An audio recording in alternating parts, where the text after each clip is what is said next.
Good morning, everyone. It is Thursday, November 25th. Happy American Thanksgiving to all of my American friends watching the vlog. Today's gonna be a good day. We finished all the work nice and early, trying to get it in to get marked before the holidays. Unfortunately, one of the assignments did not get marked, so I don't know if it'll get marked on Sunday or Monday, but you know what? We tried. Yeah, today we're gonna get the vlog up. We're gonna do another mix down. That will mean we only have, I think, 2 left. Honestly, a couple of them aren't exactly where I'd like them to be, but at this point in the process, I just need to finish them. As time goes on, there's always stuff I'm learning, always things I could improve. And I saw a quote from one of my favorite YouTuber producers, Andrew Huang, saying, number of tracks I could have spent more time improving, all of them. So I think there just comes a time in the process when we're tweaking things that really aren't affecting the track at all that kind of stuff. It's time to just finish the track. And I mean, it's all subjective anyways, and this whole project has been going on for quite a while. But anyways, that's my little rant this morning. Just finish the music. Whether you put it out or not doesn't matter. The level up always happens when you get to the next track. Not the current track you're on, the next track. Things get put into perspective when you start the process from scratch. There's a certain level of complacency that happens when you continue to listen to the same track over and over. So move on, finish it, decide whether you're going to put it out later. Don't even worry about that. On to the next. All right, we're going to get to work. Good morning, everyone. It is Friday, November 26th. That means it's about a month to Christmas. Have I started my shopping?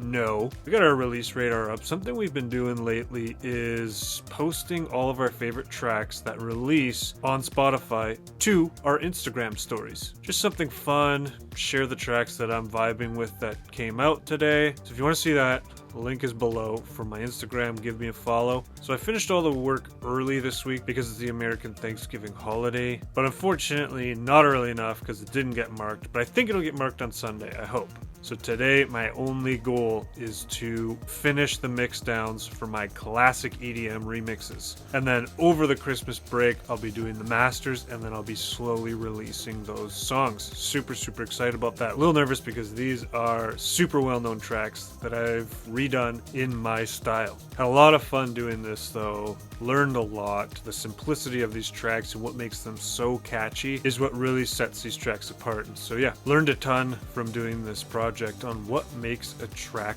memorable. But anyways, we got Ableton open. We got Spotify open. We're jamming out this morning listening to all the new music that released today. Let's get to work. Well, hello there. Welcome back to the Friday Fireside Chat. Come warm up beside the nice cozy fire and let's wind down from the week by taking a nice deep breath. In, hold, and out. That's better. Today, once again, we are going to be doing a demonstration video. I've been showing you a lot about how to make my own percussion, how I have my own post-effects processing style, and just how to create your own custom sounds. Now, the interesting thing about buying sample packs, layering things up, and making them your own, even though, like, low-key, you are making something that sounds nothing like where you originally started. So for all intents and purposes, it is your sound that you've created. They would never be able to figure out which sounds you layered from the millions of sounds and different sample packs in all the world. That being said though, you're not supposed to use sounds from other sample packs to layer up to make your own original sounds. So what I wanted to do this video is show you an amazing feature inside Ableton Live called Ableton Drum Synth. Ableton has created its own drum synth section where you can synthesize your own drum sounds. Take a look. Here we are in Ableton. We go over to the categories section, instruments, and for me it is the 5th one down, drum synth folder, and here we have all of the instruments that we can create using this amazing drum synth feature. Let's drag in kick. Simple as this. Let's create a small little MIDI pattern. Doesn't matter where you put it. I usually just go C3. Take a look at our DS kick. Drum Synth kick. A couple of the main features to look at here. This pitch section. This is literally what changes the note to the key of your track. Let's do A. Next thing up, it's got this nice drive and overtone section.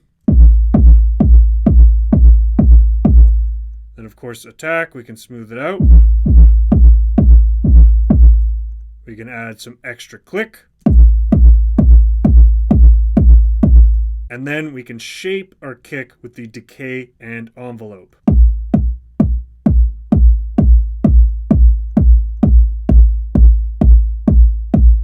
And there you go. It's that easy to create a kick. Let's get a hi-hat going. Let's do some offbeats.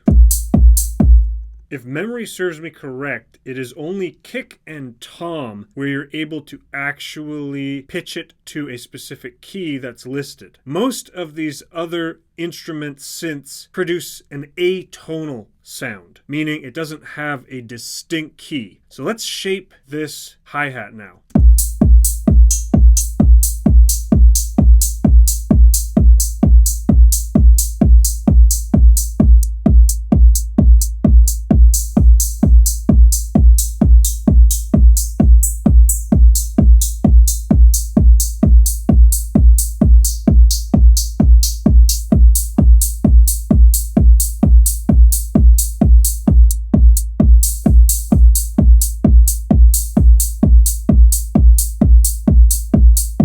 I think that's sounding pretty dang good. Let's put a clap out here. And similarly, let's shape the clap now. I think that's sounding really nice. And now just for fun, let's pull in an instance of Serum. Let's get a pattern going on. Turn on the noise, turn off the oscillator, take envelope 1, grab this point, bring it all the way down like this.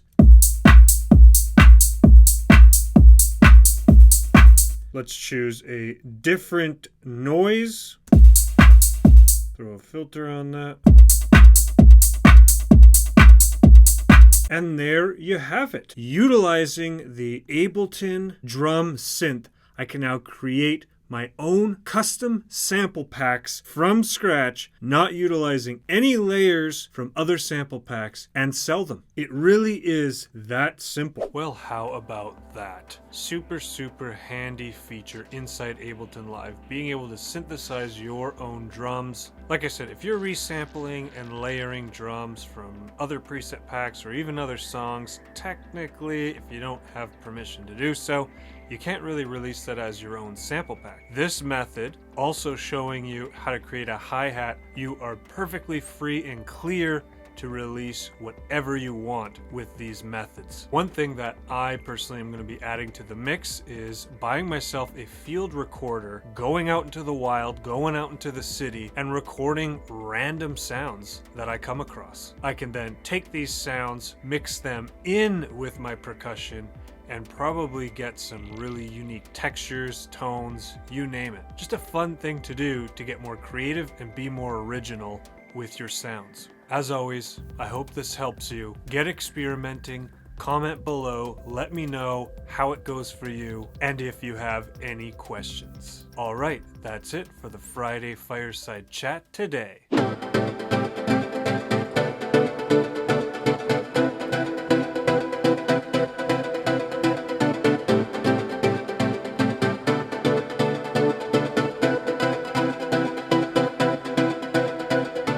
Good morning, everyone. It is Saturday, November 27th. We are trying out a couple new plugins, seeing if we want to pick them up for Black Friday. We got XLN Audio's RC20, basically makes things sound old school. And then we have Arteria Pigments 3, which is a pretty powerful synth, I'd say. I did just make the sound that I was just playing, and I think it sounds pretty good. But at the same time, I'm asking myself, is it worth it to buy? It's on for 50% off, but I'm just still unsure about Pigments. You'll see this tomorrow, so if you have Pigments, let me know ASAP how you like it. Yeah, Sound Design Day, experimenting with some new synths and plugins. Seems like a pretty good day to me. Who knows if we'll stick with this plugin? Who knows if we'll buy it? Who knows if we'll switch to another one? But I'm excited to show you what we come up with today. Welcome back to Sound Design Saturday. I got this idea today and I was like, why don't I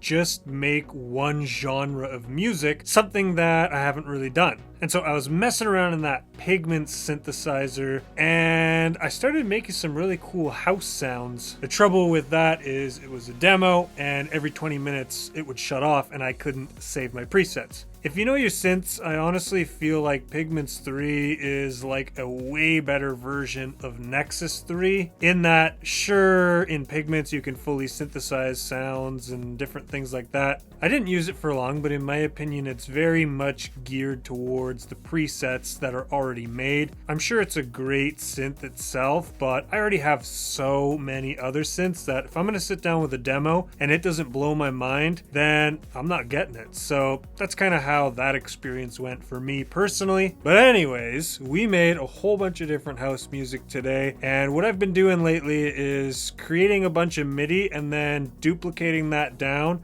and creating a whole bunch of different sounds for the same pattern. We did a whole bunch of different house leads and basses, and I think you're really gonna enjoy this little groove we got going on. All right, meet me over by the computer. All right, here we are in Ableton. I have our 4 leads right here, and then I have our 4 basses right here, and then some percussion that I made just as a backing track. So I'm gonna play you the whole thing, and then I'll go through each sound individually.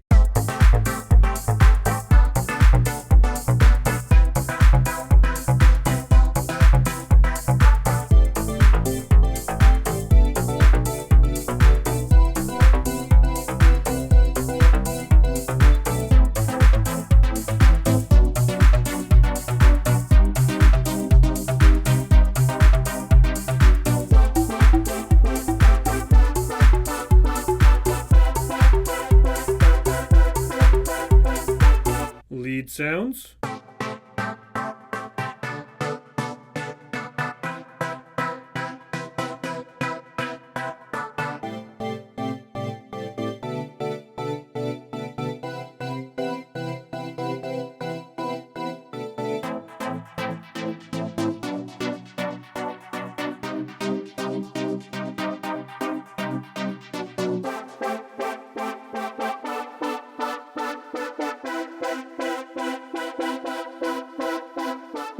Bass sounds.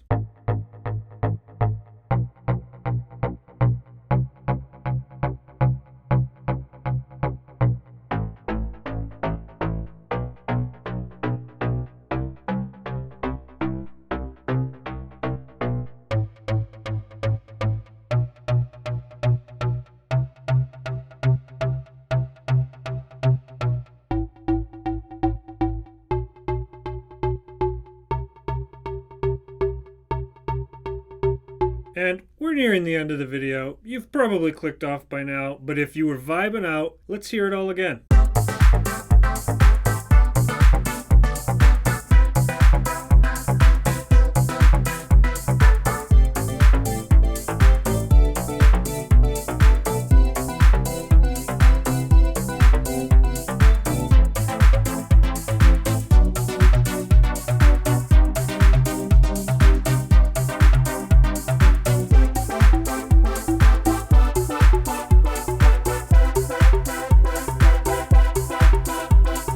I'm really liking these sounds. The organ kind of sound, just the old school vibes that kind of synthesis has, along with those bass lines. That FM style bass, like all of that stuff is emulated from some of the original popular synthesizers, the hardware synths. The back half of Unit 8 of Level 5 done. I'm stoked for next week. That'll be it for Sound Design Saturday.